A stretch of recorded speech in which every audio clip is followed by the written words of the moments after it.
Hello students, I am teacher Svetlana and in our today's lecture, we will learn about muscular tissues and the different types of muscular tissues, which are your skeletal muscle, smooth muscles and the cardiac muscles, which is covered in the chapter Animal Tissues. So let's begin. The muscular tissue. The cells of this tissue are elongated and are called as muscle fibers. Each muscle fiber is covered by a membrane sarcolemma. Cytoplasm of the muscle cell is called as the sarcoplasm. Have a look at this image here. You can see this is your sarcolemma and here the outer membrane, and this is your sarcoplasm. Large number of contractile fibrins called as myofibrins are present in the sarcoplasm. So here these are your myofibrins. See here, this region is magnified and the myofibrin is highlighted. One or many nuclei are present in the muscle cell depending on the type. So you will have one or many nuclei present. Myofibrins are made up of proteins called as actin and myosin. Muscle fibers contract and decrease in length on stimulation. Hence, muscular tissue is also known as contractile tissue because of their abilities to contract. It is a vascular tissue and it is innervated by nerves too. Have a look at this image here now.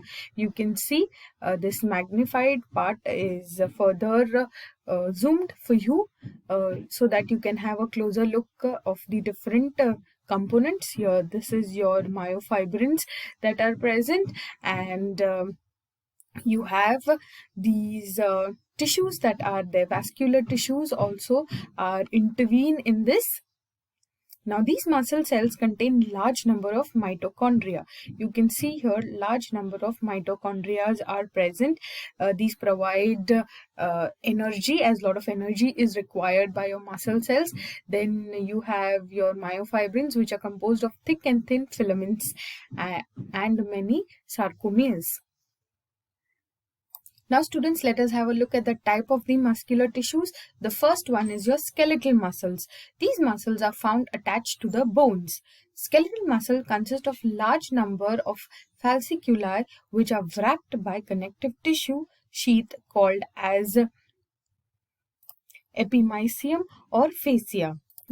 Individual fasciculus is covered by perimysium.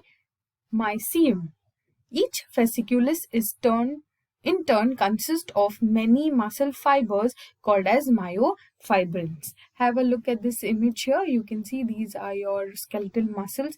There is striations that are found on this muscle, and that's why these muscles are also called as striated muscles. There are multiple nuclei that are present. Now students, each of this muscle fiber is a sensational fiber that contains several nuclei. The cell membrane called as the sarcolemma delimits the cytoplasm called as sarcoplasm. So you have, as you have already seen, we have the sarcolemma, that is the outer membrane, which holds or retains the cytoplasm, which is called as the sarcoplasm.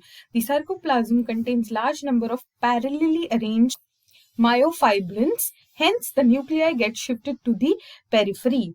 So here you can see the nuclei are towards the periphery because we have the myofibrins that are arranged parallelly. Each myofibrin is made up of repeated functional units called as sarcomeres.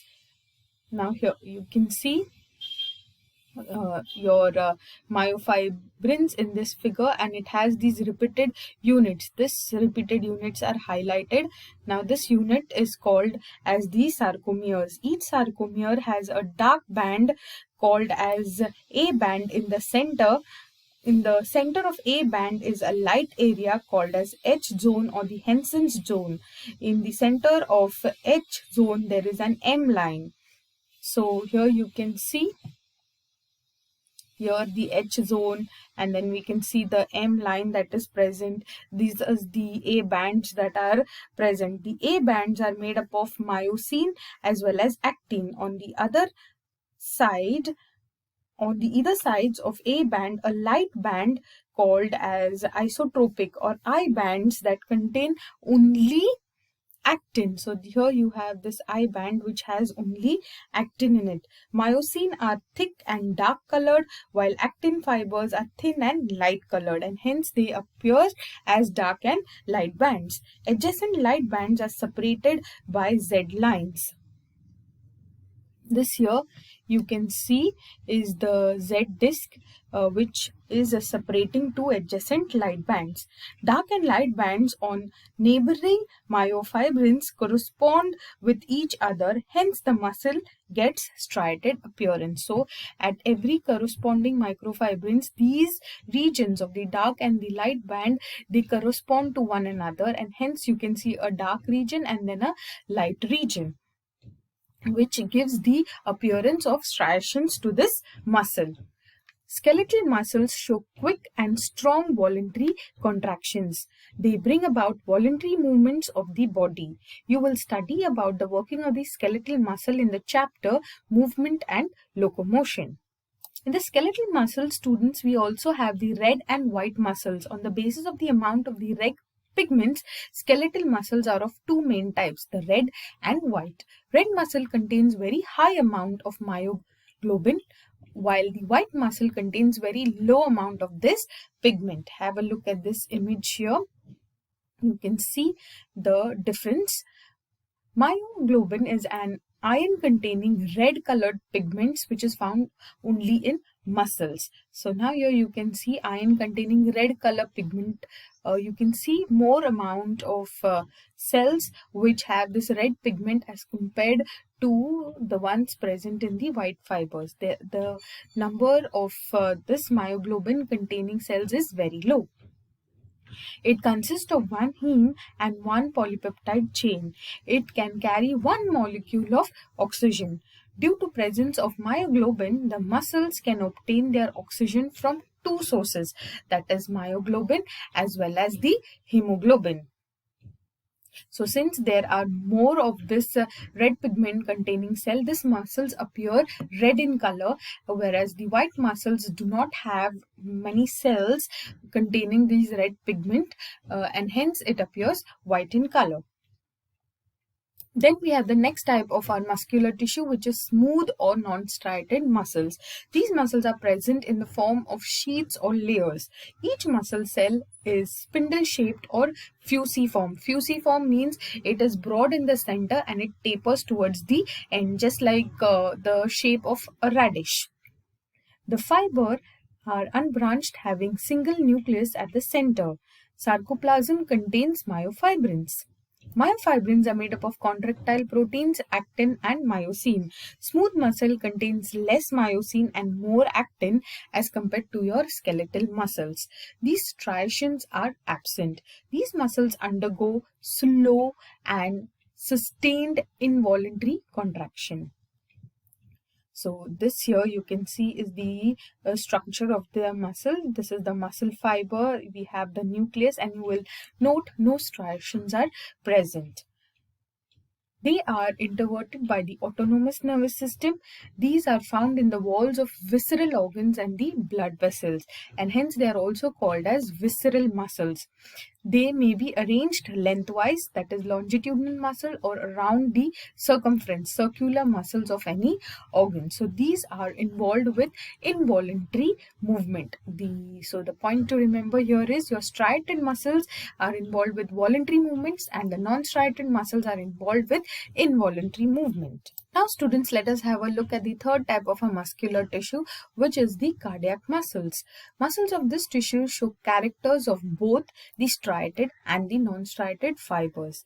Sarcolemma is not distinct, hence uninucleated muscle fibers appear to be multinucleated. So here we do not have a distinct sarcolemma. Adjacent muscle fibers join together to give a branched appearance to the tissue. So we have adjacent muscle fibers, they come together and it gives an appearance of branched like an appearance to the tissue. Point of adhesion of the muscle fibers are formed by transverse thickening of the sarcolemma called as intercalating discs. You can have a look at this image here. It gives you an idea of your cardiac muscle.